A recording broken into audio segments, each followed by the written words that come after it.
Do you have any You'll reason to find out. believe that if the Celtics offer Kyrie Irving a max contract, which is about 30% of the cap, it's a standard 7 to 9 year, after he opts out of his current deal next summer, that he would not accept? Any reason? That it would be like not enough of a contrarian move for him, maybe. It's like I don't see any reason why he wouldn't do it. It seems insane. Maybe, honestly, maybe his response to Sopan Dev's question in the New York Times about, basically like, is he going to sign long term?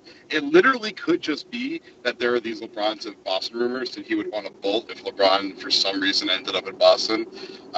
And then I'm just pulling out of my ass, but like, why would Kyrie leave here? Like, does he really want to go to New York and build a team with Porzingis with that ownership group? Like, he left. One of the main reasons why he left Cleveland was that the ownership, like the owner was a complete nightmare there. He made everybody uncomfortable. He made a lot of mistakes in running the team, forced them to give guys like JR and Tristan Thompson big contracts, like stuff that made him feel like they weren't going to put the team together and the environment together that he really wanted. And New York has just been so notorious for that issue.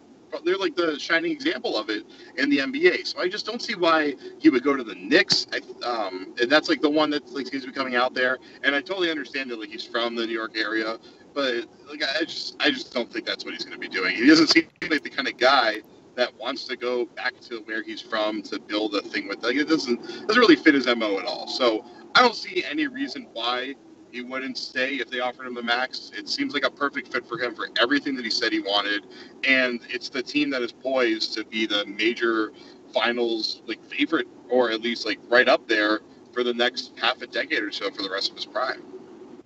Yeah, it's like I find the extension thing to be kind of interesting, and I mean, he's going to get a max from somebody, whether it's Boston or not. I don't know. I mean, it's just the injury history. There's a little checkered past there. Obviously he's not going to sign anything until this season is over.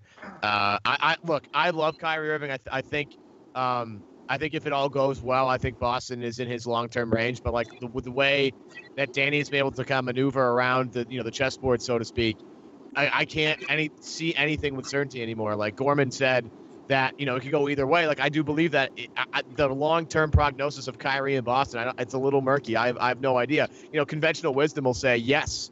Obviously, he's one of the 10 best players in the NBA. He's like one of my favorite guys to watch. He's the best dribbler in the NBA, and he's still learning again how to be a focal point and a productive player in Brad Stevens' system.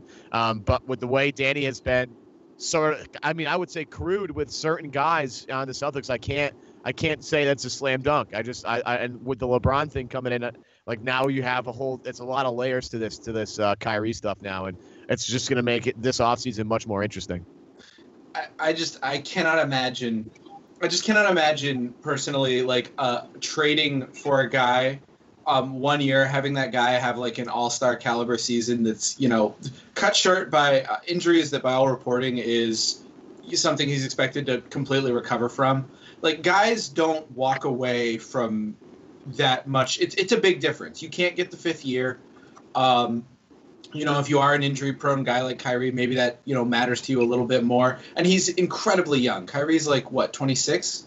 Yeah. Or something like that? Like, it's basically a no-risk contract. You know what I'm saying? It's like a season-ending injury, or like a career-ending injury is what it would take. And, like, because he's already, like, even if he, like, lost burst for whatever reason, he's still one of the best three-point shooters in the NBA. He's still an outrageous, like, dribble penetrator. Like, he could take a back and still be a well above average starting point guard. So I think I think he's a no-brainer max, and I think he's a no-brainer. I think it would be a no-brainer for Kyrie to opt into that. I mean, he could always force his way out. He's already done it in Cleveland. Get your money, and then if you need to get out, you do. I don't know. I don't really think – I don't see a scenario where Kyrie is not on the team in 2019, 2020. Well, Jared, what if Kyrie Irving has like another or perhaps even worse, injury-riddled season, and let's say he misses the playoffs or something like that, you think that would jeopardize the Celtics offering Kyrie Irving a max?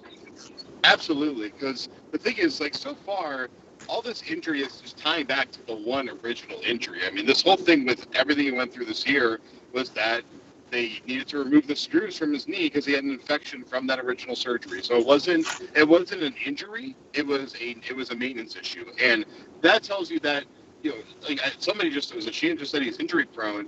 I don't know if he is. like I feel like there's a few other guys that had like Marcus Smart, obviously injury prone because of the way he plays the game, because he like smashes his face through a wall every single game. So like that I understand. Kyrie, it's like one injury that he had a what do you call it remission in the recovery from it, I guess you could call it that way. But it should be cured permanently because like the law, like people see like it's like a 5-month injury recovery timeline and therefore it's something to be concerned about.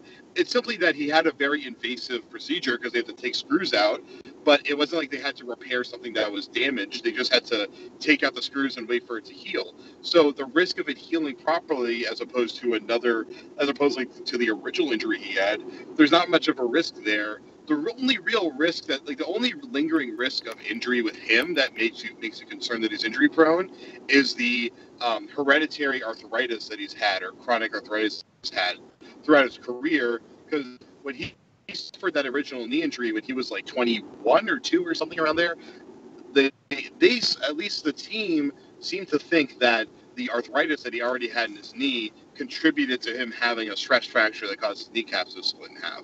So that could be the one thing that's a cause of concern.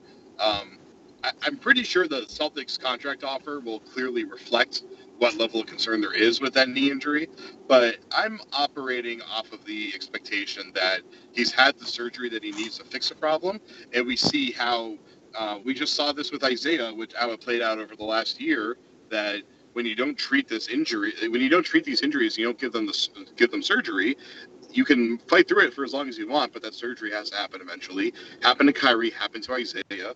I expect both of them to bounce back pretty well. I think Kyrie, because he wasn't repairing an actual injury, I think has a much better chance to bounce back and just continue forward. So I don't really think there's an injury-prone risk here. It's really just about, is the arthritis something of a concern for the future? And to build off that too, like we can look at previous Danny Ainge like agency history. They offered Al Horford a maximum contract when he was much older than Kyrie Irving. And Al Horford, I'm pretty sure, I might be wrong about this, but I'm pretty sure Al Horford has missed more games in the NBA than Kyrie Irving has. He's had 2 different pectoral injuries. I think he had something else when he was younger. The Celtics care about quality players. I think the injury thing they kind of see as something that's a little bit beyond their control. They kind of trust their training staff. Well, at least maybe the newest one, the newest version of it. I think that I think that Isaiah Thomas thing was, Isaiah Thomas's injury was kind of the reason there was sort of an exodus of the training staff. And I think that the Celtics and Danny Ainge in particular's mantra is more always about finding the best talent and working out the rest later. And Kyrie Irving is one of the most talented NBA players. So I just cannot believe, I just cannot fathom that they wouldn't offer him a full 5-year max. All right, today's roundtable is brought to you by Hims and the brand new wellness brand for men. If you're scared of hair loss, and I would imagine some of you are, since according to this, 66% of men lose their hair by age 35.